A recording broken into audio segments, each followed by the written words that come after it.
दक्षता जोईर आज आपल्या स्टुडिओत आली आहे. दक्षता, तुझं मनापासून मी स्वागत करते. थँक्यू. जसं मी सुरुवातीलाच उल्लेख केला की लोकशाही मराठीची माझी सहकारी आहेस तू आमची, त्यामुळे तुझ्याविषयी आम्हाला एक वेगळंच कौतुक आहे. आणि काय म्हणतात त्याला, तुला जेव्हा आम्ही त्या सिरियल्समध्ये पाहत होतो तेव्हा आपसूक अरे आमची दक्षता त्या ठिकाणी आहे असं वाटायचं. कसं चाललंय? सारं काही तुझ्यासाठी झालं. आता नेमकं सुरू आहे? आत्ताच सिरियल ऑफर गेली. 1 वर्षाचा प्रवास आणि बऱ्याच गोष्टी शिकायला मिळाल्या. बरीच माणसं, चांगली चांगली माणसं भेटली या प्रवासात. नेक्स्ट काय तर सध्या काहीतरी छान करण्याच्या तयारीत आहे. म्हणजे मी तर तयारी केली आहे की काहीतरी छान प्रोजेक्ट करायचं आहे. पण बघू काय आता कसं काय पुढे जात आहे. आणि माझं असं आहे की गो विथ द फ्लो. म्हणजे आपण खूप ठरवून गोष्टी केल्या ना की त्या मग नाही मनासारख्या झाल्या की तिथे नाराजी आपली होते की यार असं का नाही झालं. त्यामुळे मी अशी व्यक्ती आहे की गो विथ द फ्लो आणि देवाच्या कृपेने, समर्थ कृपेने छानच होणार आहे. सारं काही तुझ्यासाठी ही मालिका मुळात कशी चालून आली? म्हणजे ज्यावेळी तू लोकशाही मराठीमध्ये काम करत होतीस त्याच वेळी नेमकी ऑफर आली का? कोणता तो काळ होता? कधी नेमकी ही संधी चालून आली तुझ्याकडे? खरं तर लोकशाही मराठीत मी एक इंटर्नशिप म्हणेन ती माझी होती. कारण काहीच माहीत नाही. माझं शिक्षण साठे कॉलेजमधून मास मीडियामधून झालं, ॲडव्हर्टाइजमेंट. आणि माझं असं होतं की आता तो मधला वेळ आहे तर बसून राहण्यापेक्षा काहीतरी एक्सप्लोअर करूया छान छान गोष्टी. तर त्या निमित्ताने मी खरं तर लोकशाही आणि माझी अशी भेट घडली. आणि दुसरा मुद्दा असा की त्यामध्ये मला झी मराठी यांनी मला कॉन्टॅक्ट केला की अशी अशी आमची एक नवीन फ्रेम्स प्रोडक्शनची सिरियल येते, तर तू ऑडिशन दे. तर माझं झालं की ओके ठीक आहे. मी घरी गेले, ऑडिशन दिली. आणि ते म्हणतात ना की जर तुमच्या नशिबात असेल तर ते कोणीही हिरावून घेऊ शकत नाही. आणि या वाक्यावर माझा पूर्ण विश्वास आहे. कारण असं झालं होतं की मी त्या दरम्यान एक वेगळा प्रोजेक्ट करत होते. आणि तर मग त्यांना मी सांगितलं की मला शक्य होणार नाही कारण ते माझं ऑलरेडी सुरू आहे. तर तुम्ही, त्यांना ऑडिशन आवडली आणि त्यांचं असं झालं की तुम्ही दुसरा, मी त्यांना सांगितलं तुम्ही बघा कोणीतरी. तर छान, ते म्हणाले की ठीक आहे, मग आम्हाला तू एक डिसिजन सांग. तर माझं असं आहे की एक कलाकार म्हणून आपल्या प्रायोरिटीजवर आणि आपण जो शब्द दिलाय त्यावर खरं उतरणं हे पहिलं काम आहे आपलं. म्हणजे मला इथे जास्त मिळतंय म्हणून मी तिथे जावेन तर तसं नाही. माझ्या हातात जे काम आहे ते मला प्रामाणिकपणे करता यावं, असं म्हणजे करायचंय. हे माझ्या आईबाबांनी आणि शिकवण दिली आणि ते मी करतेय. तर त्यांना मी सांगितलं. तर झीमध्ये मीटिंग झाली की जे निशी आपण कॅरेक्टर घेतोय ते करायला तिला जमणार नाहीये कारण ती काही वेगळा करतीये. तर त्यांचं असं होतं की ठीक आहे, ते झालं ना की आपण तिच्यासाठी थांबूयात हवं तर, पण आम्हाला तीच हवी आहे. ओके. सो मला असं झालं की मी ट्रेनमध्ये होते, मला कळतच नव्हतं काय चाललंय. मी घरी पोहोचले, मला क्रिएटिव्हचा फोन आला की ऐक ना, तू नाही म्हणतेस ना. म्हटलं हो करेक्ट, कारण माझ्यासाठी म्हटलं तो शब्द महत्त्वाचा आहे. मी आता जिथे काम करतेय. त्यांचं असं की आपण थांबतोय तुझ्यासाठी, तू जेव्हा फ्री होशील ना तेव्हा सांग, आपण तेव्हा सिरियल सुरू करू शकतो. क्या बात आहे. आणि मी घरी सांगितली न्यूज की असं असं आहे. तर ते म्हणाले की बघ, तू प्रामाणिकपणे तुझं काम करतेय ना तर ते तुझ्यापासून कोणीच हिरावून घेऊ शकत नाही. आणि तसंच झालं. आणि मग मी लोकशाहीत सांगितलं की आता मला अशी अशी सिरियल मिळाली आहे. खरं सांगायचं तर सगळ्यांना वाईट वाटलं.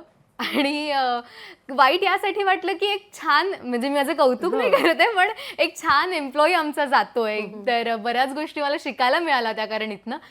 पण बऱ्याच जणांनी फार माझं कौतुक केलं आणि मला पुढे जायला प्रोत्साहन दिलं. त्याबद्दल मी लोकशाहीची आभारी आहे. आणि आम्हाला सुद्धा तुझं विशेष कौतुक आहे. खरं तर दक्षता, जसं आपण म्हणतोय की प्रत्येकाला भावणारा बाप्पा हा वेगळा असतो. त्याचं रूप एकच आहे पण तो भावतो वेगवेगळ्या रूपांमध्ये तुम्हाला. तुझ्या साठी बाप्पा नेमकं काय? बापरे, बाप्पा एक नाहीये, म्हणजे जसं तुम्ही म्हणालात की वेगवेगळ्या रूपात तो आपल्याला भेटतो. तर यावेळी ना मला खरंच म्हणजे मी शूट करत असताना कधी कधी रात्र व्हायची आणि डे नाईट शूट करून कधी कधी घरी जायला फार वेळ लागायचा, किंवा मग ट्रेनमधून एकटीने प्रवास करायचा असेल, कधी कॅबने प्रवास करायचा असेल. तर मला असं वाटतं की बऱ्याच रूपात तो मला भेटला.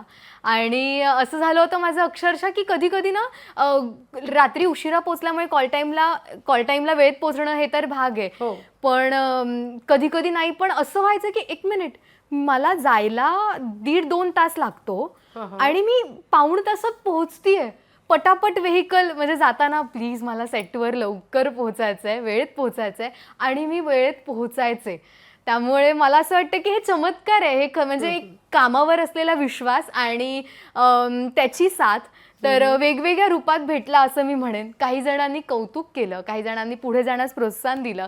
आणि असं असतं ना की बऱ्याचदा असं व्हायचं की कामाच्या वेळी पण एखादा मला जर सीन म्हणजे आता हा माझा सीन आहे आणि हा मला वाजवायचा आहे तो, तर असं असायचं की यार इथे आता काही प्रॉब्लेम नको येऊ देत, किंवा आणि तो इतक्या सक्सेसफुली ते होऊन जायचं. लोकांच्या कमेंट्स यायच्या, डिरेक्टर कौतुक करायचे, चॅनलमधून कॉल यायचे आणि तो छान व्हायचा. असं कधी झालंय की कारण सगळेच कलाकार जे होते ते मातब्बर कलाकार होते तुझ्या आसपास, आणि या कलाकारांसमवेत तुला एक तू नवखी होतीस, आणि इथून खरं तर तुझी आपण म्हणूया की नाव खरं तर सुरू झालेली होती. या सगळ्या कलावंतांसोबत काम करताना तुला नेमका कसा अनुभव आलेला? खूप छान अनुभव.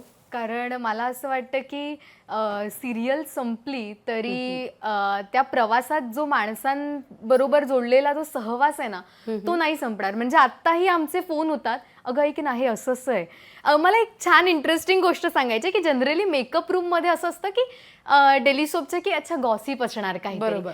पण असं अजिबात नाही. म्हणजे ह्या इंटरव्ह्यूची लिंक त्यांना पाठवेन.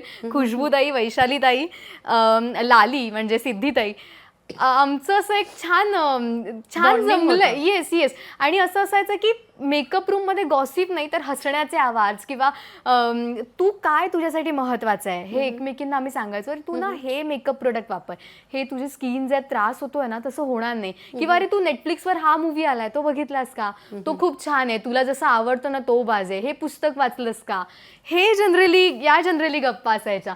त्यामुळे मला ना ते असं म्हणतात ना की गॉसिप आणि हे असं म्हणजे कधी सेटवर झालंच नाही. आणि अशोक शिंदे सर, त्यांच्याबद्दल तर काय बोलू, खूप सिनियर व्यक्ती आहेत ते, पण अजिबात मला आधी खूप दडपण आलं की बापरे ते बाबा असणार आहे, मग सीन कसा करायचा, मग मी त्यांना म्हणजे काही चुकले तर किंवा काही भीती वाटली तर.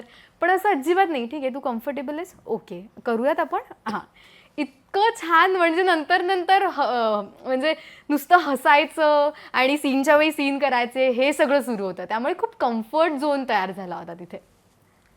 जसं तू म्हणतेस दक्षता की कम्फर्ट झोन खरं तर तयार झालेला होता, आणि त्यानंतर मात्र हळूहळू या सगळ्या प्रोसेसला सुरुवात झालेली होती. पण तुझं बालपण हे पार्ल्यात गेलेलं आहे, मुंबईत गेलेलं आहे. त्यामुळे पार्ला, मुंबई या ठिकाणी अनेक कलावंत घडलेले आहेत. आसपासचं वातावरण हे सगळं तसंच राहिलेलं आहे. सांस्कृतिक सगळा बाज आहे. आणि अजूनही म्हणजे पार्ला ईस्ट आणि पार्ला वेस्ट याच्यात इतका जमीन आसमानाचा फरक आहे. त्यामुळे तो सगळा सांस्कृतिक बाज तुझ्या आसपास होता. या सगळ्या कारकिर्दीमध्ये त्या पार्ल्याचं, त्या मुंबईचं आपण म्हणूया, पार्ला असं नाही म्हणत, त्या मुंबईचं कितपत काय म्हणूया की कितपत स्थान होतं म्हणण्यापेक्षा कितपत त्या मुंबईनं तुला घडवलं, तुला शिकवलं? खरं कारण तर मुंबईची एक वेगळी स्पिरिट आहे. Yes yes. खरं तर सुरुवात करेन मी जिथे वाढले आणि ते खार मुंबईतलं. खारला मी चाळीत राहते, त्यामुळे मला असं वाटतं चाळीतली संस्कृती काही वेगळी मला सांगायला नको. बऱ्याचदा असं म्हणतात की अगं तू डान्स पण करतेस, हे पण करतेस, कसं काय? तर मला असं वाटतं गणपती उत्सव चाळीतला आपला, या सगळ्या गोष्टी, नवरात्री, यातून मी शिकत गेले आणि मला असं वाटतं बऱ्यापैकी पर्सेंट मी माझ्या सक्सेसचं नाही म्हणणार, मला घडवण्यासाठीचं हे माझं जन्म ठिकाण आहे खार. आणि पार्ल्याचा संबंध असा की माझं कॉलेज साठे कॉलेज, बरोबर. त्यामुळे ते पार्ल्यात असल्यामुळे एक भाषेवर म्हणजे मी आधी करेक्ट, कारण मला आठवत आहे सगळ्या मुलांमध्ये खेळताना वगैरे हे काय नाही, हे असंच आपण बोलायचं. पण नाटकात असल्यामुळे, नाट्यपर्वात असल्यामुळे साठे कॉलेजच्या मला बराच फायदा झाला आणि बऱ्याच गोष्टी मी शिकत गेले तिथनं. असा संबंध आहे पार्ल्याचा. बऱ्याच गोष्टी शिकायला मिळाल्या कॉलेजच्या मित्रमैत्रिणींकडून, नाट्यपर्वातून आणि साठे कॉलेजमधून. आणि ते पार्ल्यात ना एक संस्कृतीच तशी आहे, फार छान शुद्ध बोलणारी. मला ना, मी जेव्हा 11वीला कॉलेजला गेले तेव्हा मला आश्चर्य वाटायचं, बापरे यार काय सुंदर बोलतात ही लोक, असं ते मला नवल वाटायचं. आणि हळूहळू मला असं वाटतं, म्हणतात ना की फुल न फुलाची पाकळी, हळूहळू एक एक गोष्ट मी त्यांच्याकडनं शिकत गेले. तर भाषेचं ज्ञान दिलंय मला पार्ल्याने आणि खारने, मी जिथे राहते तिथे, तर मला म्हणजे त्या चाळीने, त्या चाळीतल्या कल्चरने मला घडवलंय. दक्षता, कसा होता ग क्षण जेव्हा तू पहिल्यांदा त्या सेटवर पोहोचलीस? तू घाबरलेलीस का, थोडीशी बुजली होतीस का, की कावरी बावरी झालेलीस, भीती वाटत होती, की खूप एक्साइटमेंट होती? कसं म्हणजे सगळीच सरमिसळ झालेली होती का? काय नेमकं घडलेलं पहिल्यांदा त्या सेटवर पोहोचल्यावर? पहिल्यांदा आम्ही जे शूट केलं, आमचे काही एपिसोड कोकणात शूट केलेत. आता हा किस्सा आर्टिस्ट सोडून कोणाला माहिती नसेल, तर हा किस्सा पहिल्यांदा एक्सक्लुझिव्ह लोकशाहीवर. ओके, गमतीचा भाग. पण आम्ही कुडाळला शूट करत होतो. तिथे कुडाळला मंदिर आहे, तिथे आम्ही शूट करत होतो.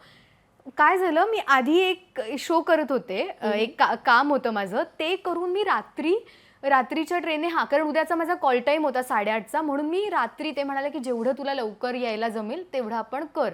मी सकाळी 7ला पोहोचले, त्यांनी मला पिक केलं आणि मी हॉटेलला आलो, अंघोळ केली आणि लगेच सेटवर जायचं होतं, म्हणजे जिथे लाईव्ह लोकेशनला, तिथे आम्ही शूट करायचं होतं. सगळे होते, क्राऊड होता. मग परत पहिलाच दिवस, तो काही माहीत नाही, पहिल्यांदा इंट्रोड्यूस होणार होता आर्टिस्ट म्हणून.